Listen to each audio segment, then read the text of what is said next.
જય ગૌ માતા, જય નેકોઈમાં, જય સધીમાં, જય મેરડીમાં। હું આપણો રાજેશ પંચાલ। બધાને અત્યારે તો ખબર જ છે કે વિડીયો શાના કારણે બનાવી રહ્યા છે અને વિવાદ શું છે। સીએનની વાત કરીએ છીએ, મોરાલધામવાળા। કારણ કે શું વિવાદ છે, શું નથી, તમે વિડીયોમાં બન્યા રહો, તમને બધી માહિતી મળી રહેશે। પણ આપણે ગઈકાલે બોલ્યા હતા કે વિડીયોના માધ્યમથી આપણે જણાવીશું, તો આ વિડીયો પૂરેપૂરો સાંભળજો। કારણ કે આપણે વિડીયો આજે નાખવાનો જ હતો, પણ એવા કોઈ ખાસ ઉંમરલાયક માણસનો ફોન આવે છે, તો એમને કીધું કે રાકેશભાઈ આજનો દિવસ વિડીયો ના નાખતા, તો આપણે અત્યારે વિડીયો નાખવાનો નથી। પણ જે હું આગળ બોલું છું એ તમે ધ્યાનથી સાંભળજો। વિડીયો સારો લાગે તો શેર કરજો મિત્રો। કારણ કે રાત્રે ગઈકાલે વાત થઈ અને રાત્રે પણ વાત થઈ। 5 માણસોના ફોન આવે છે અને એવું કહે છે કે રાજેશભાઈ આપણે આ વાતને આગળ નથી વધારવાની। કોઈ સારો વ્યક્તિ આપણને ફોન કરીને કહેતો હોય તો આપણે થોડું ધ્યાન દોરવું જોઈએ। પણ આપણો કહેવાનો ભાવાર્થ કે માણસ જે બોલે છે, શું કરે છે, કયા કારણોસર આગળ છે, કોણ આગળ લઈ ગયું છે, એ બધું આપણે જણાવવાનું છે। એટલે મારી વાતો બહુ ધ્યાનથી સાંભળજો। આપણે દરેકને કહીએ છીએ કે હું જબરો નથી, માતાજી જબરી છે। પણ ગમે તેવો હોય પાવરવાળો, એનો પાવર તો માતાજી જ ઉતારે। કારણ કે આપણી કોઈ પણ સમાજ હોય, હું 18 આલમને સાથે લઈને ચાલવાવાળો છું। મેં આજ દિવસ સુધી કોઈનું ખોટું કર્યું નથી, કરવાનો પણ નથી। અમુક ભાઈઓએ કોમેન્ટ કરી છે, એમને પણ આપણે જવાબ આપવાનો છે, જવાબ આપીશું। બન્યા રહેજો મારી સાથે। તો મિત્રો આજના વિડીયોમાં આટલું। અને થોડુંક એ કહેવું છે કે હું એવો એક વ્યક્તિ છું કે જે પકડું છું એ મૂકતો નથી।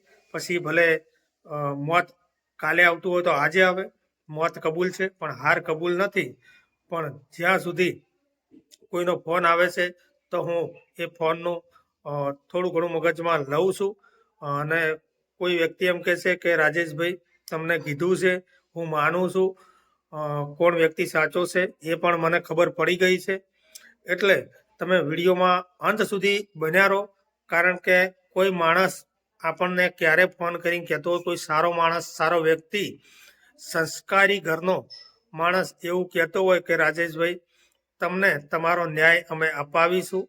આવું કોઈ માણસ, કોઈ વ્યક્તિ ઉંમરલાયક એટલે બહુ જ ઉંમરના માણસનો ફોન આવ્યો હતો, એને લઈને આપણે વિડીયો નાખ્યો નથી।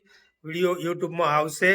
બધા મિત્રો જોડાયા રહેજો અને વિડીયોને વધુમાં વધુ શેર કરવા મારી 2 હાથ જોડી અને નમ્ર વિનંતી છે। તો આપણા એવા ગૌરક્ષક, ગૌસેવક સંજુભા અત્યારે જીવદયાનો વગડો ગૌશાળા છત્રાલામાં સેવા કરી રહ્યા છે। એમને તમારે સાથ અને સહકાર આપવાનો છે। તો મિત્રો તમારા સાથ સહકારથી, જેની અંદર 33 કરોડ દેવી દેવતાઓનો વાસ છે, દરેકને ખબર છે, મારે કહેવાની જરૂર નથી। પણ એમને તમે સાથ અને સહકાર આપશો તો ગૌશાળામાં થોડો વિકાસ પણ થશે।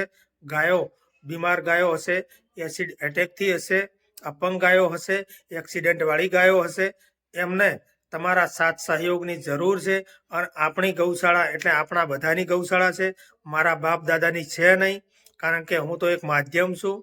હું ત્યાં અત્યારે હાલમાં જઈ શકતો નથી, મારે ઘણા બધા કામ છે એટલા માટે।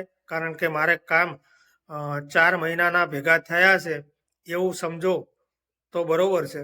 કારણ કે દરેકને ખબર છે કે રાજેશભાઈ સાચા છે કે ખોટા છે, એ હું કહું, હું જેવું કહું છું એવું માની ન લેવું। પણ તમે તમારા ધ્યાનથી તમે વિચારજો કે રાજેશભાઈ સાચા છે કે ખોટા છે, એ કુદરત સાબિત કરશે। કારણ કે આપણી જોડે બધા ભાઈઓનો સાથ અને સહકાર છે, બહેનોનો સાથ અને સહકાર છે। ઘણી બધી બહેનોના મારી ઉપર ફોન પણ આવ્યા છે કે રાજેશભાઈ અમે તમારી સાથે છીએ, તમે સાચા છો। આવા પણ પ્રૂફ આપણે આપીશું, કોઈ ચિંતા કરવાની જરૂર નથી। તો જય માતાજી, જય દ્વારિકાધીશ, જય ગૌ માતા, જય રામદેવ પીર, જય માં નેકોઈ। સદાય માટે બધાને ખુશ રાખજે, બધાને હસતા રાખજે। જય માતાજી।